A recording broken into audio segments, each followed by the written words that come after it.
to talk about local events and what, I how just- to register. If you don't want to. Hang out. Well, I want to talk to you more about health. So, like, Okay. it's kind of a J. Are you ready? Okay. So are these being archived? Recorded, yes. All the sessions are being recorded. Awesome. So I know Ann's not new. He's not The there. rest is not new either. It's my 6 or 7. You're new. Okay. Are you a new coach? Second year. Okay. And I know we've got at least one new coach online joining us. So that gives me an idea of who we're talking to. So I wanted to give a reminder. This is our second year that First in Missouri is a 501c3, so we're pretty new. And so a lot of our processes are changing. And that's why, we're kind of taking over everything since we became official. And First in Missouri covers our First Lego League Challenge, the eastern part of the state, which is St. Louis, and the central part of the state. So we cover everything except the areas around Kansas City. They have their own organization over there. For First Tech Challenge, First in Missouri covers Missouri and Kansas. And for FRC, First in Missouri handles the St. Louis Regional that's at Chaffetz every year. So first tech challenge is for which grades? Like what is it? First Tech Challenge is 7th grade through 12th grade. And then FRC is 9 through 12. And FLL Challenge is 4 through 8. All right, so in our region, each team may attend one qualifier per year. Those qualifiers, you will register for your event on September 1st through September 8th. And that happens on our website, firstinmissouri.org, which is right here. There's a team portal section for First Lego League Challenge. You'll go there. I will also email the link to everyone so you know where you can find it easier. The cost is $75 to compete in. Per team? Yes, per team, to compete in a qualifier. This year, so we used to, if you've been around a while, we used to always use the St. Louis Community College as our money people.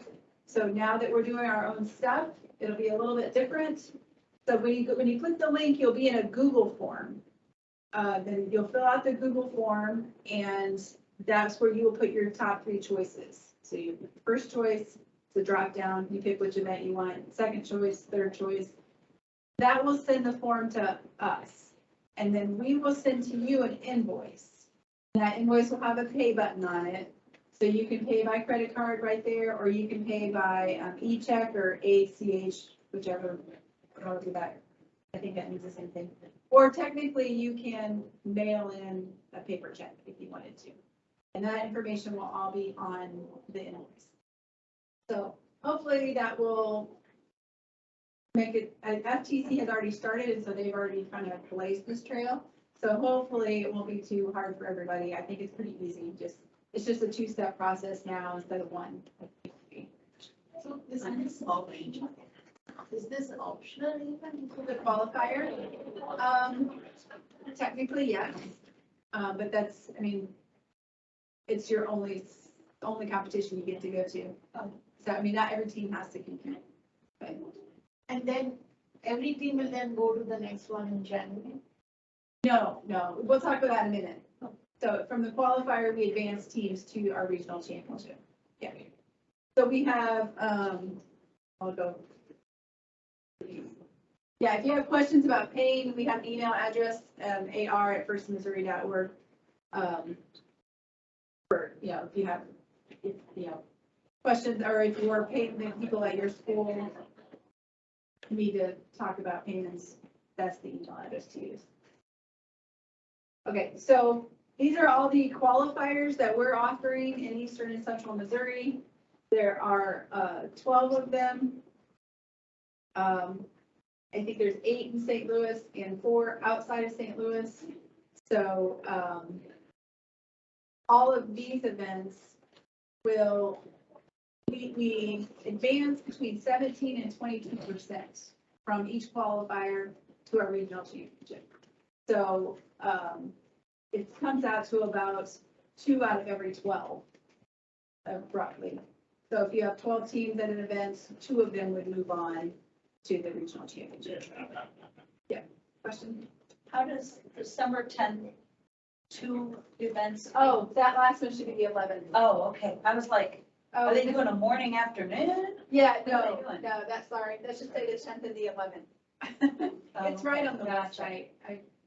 Yeah, sorry about that. That's okay. I just was trying to figure out how they were going to do that. We did have 2 events here. We got rid of one of them and I did that one up and that's one. Are they all gonna be 12, are they gonna be 24 teams per or 12 teams? So most of them are 24 teams.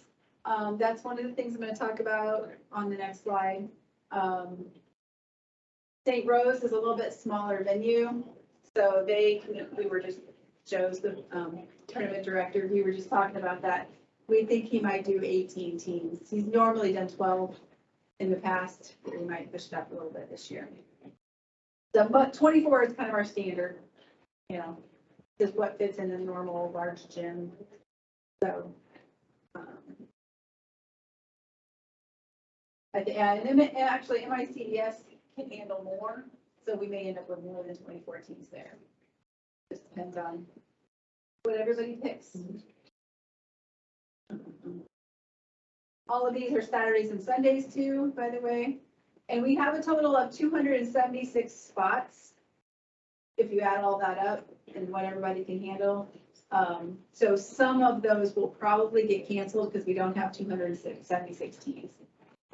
So, that's what we like, and we like to offer more than we need because we want you guys to pick.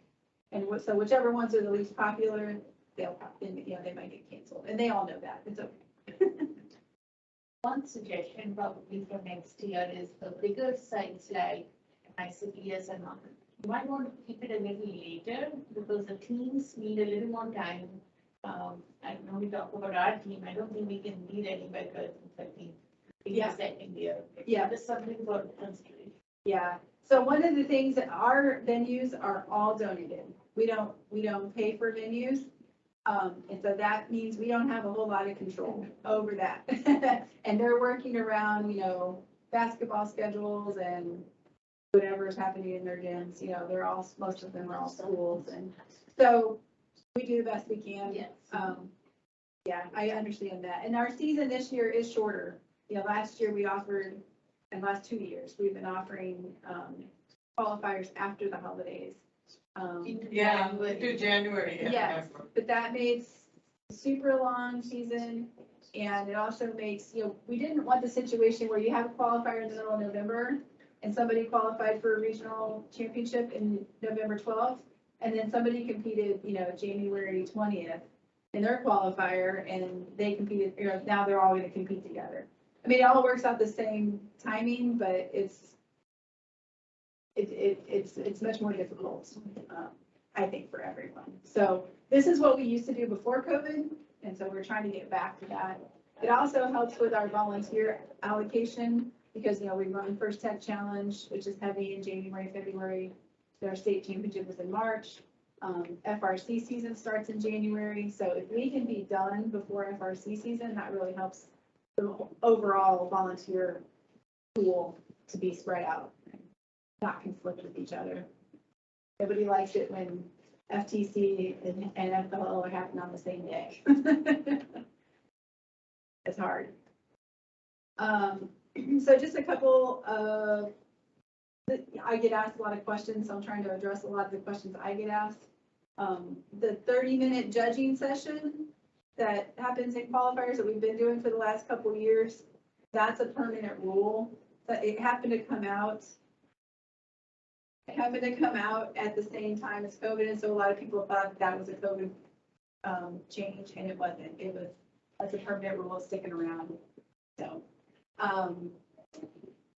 everyone needs to be registered online. So on your dashboard at firstinspires.org, all of your team members and 2 coaches must be registered on there. This is super, super important because that's where the parents sign the consent form that gives the consent for you to bring your kid to the event. And the two coaches are screened, so they're screened to work with youth. And so first needs to know that all of that legality is taken care of. So in order for the kids to be at the event, that must happen all online. So, and I know it's a tedious process to get every parent to sign a consent form, but When I have some parents who have questions and they can't seem to get the consent thing dealt with, who do I turn to for help to assist them? Because I don't ever sign up that way. yeah, there's, somewhere in there is an email address. I don't know off Because the top I've of got my some head. frustrated parents, they're like, I've been through it. I'm like, Yeah, I don't know. yeah, there's somewhere in there is an email address that they can send, and I don't know it off the top of my head. Okay. But I can put that in one of my email blasts.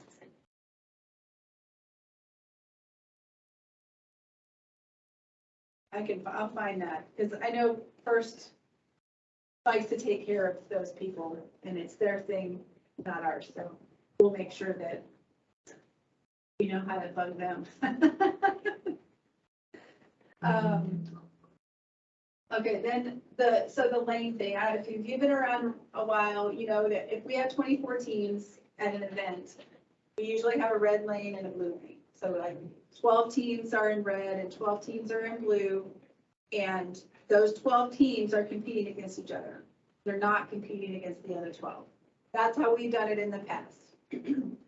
We are not going to do that anymore. So if there's 24 teams at an event, then those 24 teams are all competing against each other. But what we're doing though is we'll keep the same percentage of awards. So, you know, it's in general, we give about 5 awards per 12 teams. So if there's 24 team event, we'll give 10 awards. So it'll just look a little different. So you might have champions award first place, champions award second place, champions award third, maybe even. And then a project award, you might have first and second place. So that way, out of those 24 teams, you've got champion. Then one of the things we're throwing around is to make it more clear, give champions award to all the advancing teams. So like if there's 4 teams advancing, then you'd have champions first, second, third, fourth. Those are the advancing teams. Because it's always been a little bit confusing in the past, I think, of who's advancing. Yeah. It's always the champion, and then it's, you know, it might be the project award winner, or it might be the robot design award winner, you know. So we're trying to help make it a little bit more clear for everybody who's advancing and make it a little bit more clean. The reason that we did that is that it makes it easier for us as we're organizing the events. We're not tied to 12 or 24. I can do a 15-team event or a 25-team event. That way I don't have to worry about dividing them into 12-team lanes. So we're going to try that. This is the way, the reason we're doing it too is that most regions around the country do it that way. So we're going to try it out, see how we like it, see how you guys can give us feedback if you like it or don't like it. I don't think a lot of teams will notice too much, except the awards might sound a little different. How many teams will you advance to the regional out of whatever it is? So it'll be between 17 and 22% of whatever our total is. So, you know, right now we only have 130 teams, but we're expecting, we should get close to 200 by the time we're done. So it'll just depend on, in the past, we were always limited to 40. So we definitely won't be more than 40 teams. Last year it was 29, so it was somewhere in probably 30 something. And then from our regional championship, we advance usually one team to the world championship. And then it's in Houston next year. And the All Bots retired, or the All Bots coach is retired, so that means it. Also, if you, I don't know if anybody's experienced the Event Hub yet. We did it as a kind of a pilot at SEMO last year. It doesn't mean a whole lot to you as coaches, other than where you see your rubrics will be electronic now. There'll be a website where you'll go and look. You'll also get an email to join the hub. The hub was invented by First during COVID as a way to do remote events. It was really clunky and awkward the first 2 years. Now they've really got it developed well. And it's designed to run in-person events and remote events, both. And it really helps us, if you've ever been part of volunteering for an event, there's a lot of paper involved. There's a scoring sheet that the referee has. He has to give to the scorekeeper. Then the scorekeeper has to send it to the judges because it's got a gracious professionalism score on it. And then each judge has a rubric, and then those papers all have to go to the judge advisor, and then the judge advisor has to get in you. It's a lot of paper. The event hub takes all of that paper and puts it all on our website. And so it'll make it 10 times easier for us to run events. The referees have tablets, and so they'll do all the scoring right there on the tablets, and it automatically goes into the hub. So then you being the coach at the event, or grandma at home, or anybody can watch the scores and everything that's happening on the hub. And then after the event, that's where you will see your rubrics. After the awards are all given out, then they publish the event, and then that makes your rubrics available to you. So instead of having to pick up the envelope at the end of the event like we used to, it'll all be on the hub. So we're gonna launch out into that this year. They first has told us that tiebreakers, this game apparently lends itself to having ties. The way that for the robot game anyway, the way that we do ties, you have 3 scores. And so if the high score is tied, then we'll go to the second score. And then whoever, if we have 2 300-point teams, and then somebody else has a 300 and a 290, well, then the person who has 2 300s would be the top. And then that's a tie, we would go to the third round. If all 3 of those are tied, then we have to develop what we're going to do about that. And we will let everyone, it'll be in your team information packet. We haven't figured that out yet, but we will figure it out. We'll either do a tiebreaker round possibly, or we would just give out multiple awards as logistical questions. But anyway, so that's something we need to all talk about. First suggested we use time, but I don't know how we would, I'm not sure how we would logistically do that because we don't time the matches. We'd have to do that. So anyway, that's something we'll talk about, and it'll be in the team information packet, so everyone will know before the event what the policy is going to be. And then I don't know if you guys have talked about the red and blue side of the field yet. That this year there's 2 homes. There's a red and a blue side. The rule is that once the match starts, the kids cannot cross over. That includes the kids at the table and the kids behind the line. So what we're thinking we're going to do is give every kid a wristband. So we'll give your team half red and half blue wristbands.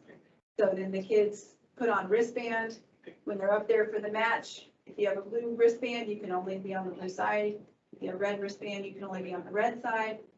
In between matches, they can trade or whatever they want to do, but when the match starts, you have to stay on your side. So that's going to be our way of dealing with that, because I don't think we didn't want the referees to have to watch the kids standing at the line. That's too much. Yeah. Fred indicated that there's like an invisible wall Right. as well, so The things invisible can wall. transfer red to blue Yeah. outside of the table. Right. Yep. Yeah. And anything like even attachments or. They need to have their attachments when they go to. Yeah, they have to The have. only way that attachment goes to the other side is the robot carries. Yeah, the robot could carry something over. Like it could start at home and then end in the other home and then whatever's over there is over there. But yeah, no handy things over there. Yeah. I mean, I was like, wow, okay, strategies. Yeah. Well, and I think the reason they did it was to give more kids the chance to touch the robot, and more active game. So, yeah, they're always keeping us on our toes.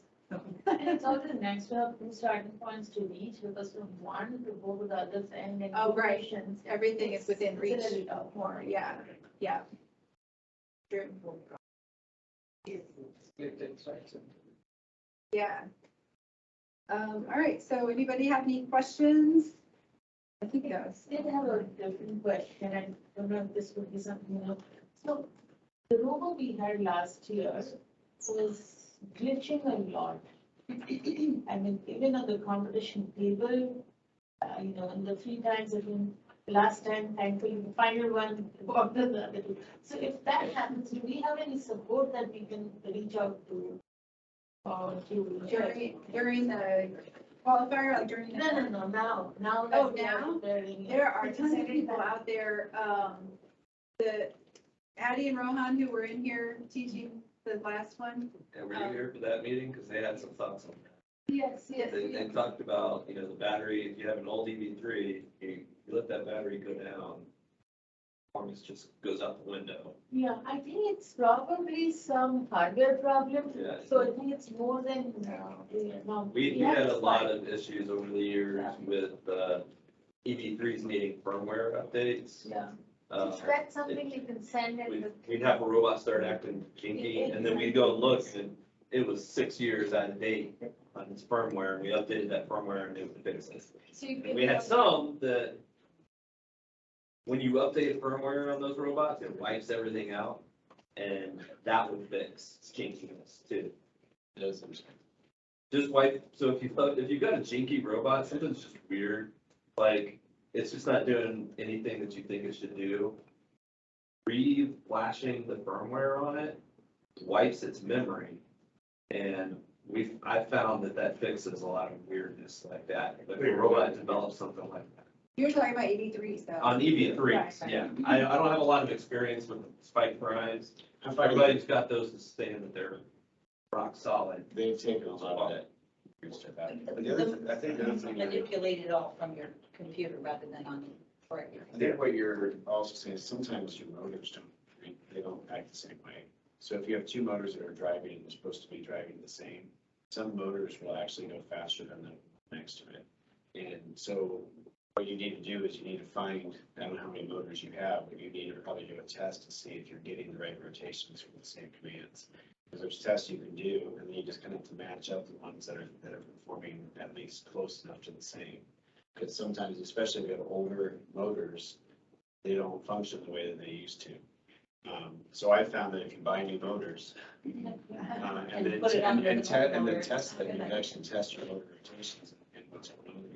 There's look at for YouTube. There's a bunch of YouTube videos on how to test those motors to see if they're matching up. That's another thing that could help, but Yeah, I think the motors wear out over time. Yeah. But there is nothing that Lego supports that we can send it back for them to fix, because the predictability of it is really poor. EV3s are terrible. No, we had Spike last year and Okay. Well, then, I don't We know. got the a answer new to that, 'cause one I'm not this as familiar year. with that. Yeah, I'm going to be, but not yet. So you could, I would talk to Addie and Rohan out there, Or reach out to Lego Education. right, Yeah. yeah, or Lego Education. I like to be janky. I think that's exactly. Technical term. That's a technical. Technical term. Is there any questions from the online attendees? Okay. Well, I'm around, and Laura, if you don't know Laura, she's the executive director for First in Missouri, so if you have any questions. I'm also the accounting girl this year. Yes, When you fill out your Google Sheet, we went over all that already? yes. Yeah, so when you fill out your Google Sheet, it's me, reading your Google Sheet and and I promise, I already told Ron, I'm gonna block out September 1st through 8th to be able to try to keep up with you guys, but it's not automatic. So it's not like you fill out the Google form and magically that invoice shows up, right? I have to sit down at the dark of the night and type out the invoices. And so, that's how it'll go. I've already done it with my first tech teams, and so it's working. I know it works, and they can pay. So the quickest way for you to pay is your credit card. It's gonna charge us a processing fee. If you don't care and you wanna do an automatic bank draft, that's only gonna cost me 1% instead of 3%. If you wanna send me a paper check, doesn't cost us anything. We cut those credit card people out of the loop completely. But it takes more time. Takes more time. So you've got the whole cycle to go there. I do have a question. I had three teams last year. And so I have three numbers. Two numbers. We only have two this year. But, and I've already registered them. So I have my oldest number, that's my A group, and my second oldest number is my B group. But my B group, there's not a single person on that team that has ever done this before. So by number, they're not a rookie team, but by experience, they are. So how do I categorize that? I mean, there's not a category. Are you getting? Well, they a grant usually, or they ask if you're a They usually rookie ask. team. Yeah, And the thing is, they are a rookie team, but the number is. Right, well, and That's all our a school lot. teams, yeah, that happens I every didn't time, know right? that. They roll yeah, it over would and. make a difference in event assignments. The only difference it would make is if you were applying for a grant somewhere and they were only giving it to rookie teams. Oh, I see. But we can talk, I mean, we also can It's talk like about about the judging. the judging, right? The So the judges. judges, Yes. and, you know, when I served as a judge, that's one of the questions we always ask is, you know, how long have you guys been involved in this? And if the entire team says first year, then you know, this is. But you're not, but the You're judges judging don't different. get that information ahead of time. Yeah, They would ask. It has to the come kids. out in the questions. Yeah, Okay, well, I just wanted to clarify, because I know that the number is experience. I mean, we've used that number for the last 4 years, 5 years, something like that. Yeah. 4 years. But there's not a single kid that's done this. So, I mean, because what I do is I just move the kids up to my, it's kind of like a seventh grade. JV and varsity. Yeah, that sort of thing. Mhm. And so those younger kids come in. Last year, we didn't have fifth grade doing it because we had too many kids and not enough people to help out with it. So we had to eliminate fifth grade. And this year I have fifth and sixth grade together. So none of them have experienced anything. So, yeah. all right. I don't think it makes sense. I know that's not a It's huge thing. I difference, just but want to make sure that it's properly identified for their sake. So, Yeah.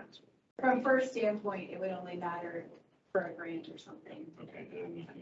From a judging standpoint, there's a lot, I mean, there's a lot of turnover in teams. So Yeah. we're used to that. Yeah. That's part of the Yeah, conversation. you know, when I'm judging, I don't care what the number, even if it's a 3-digit number, I don't suspect that those kids were there. That number goes like, they failed eighth grade a lot. The numbers have been around and we have. It's just a database. Databases. 3-digit, I think I have 12.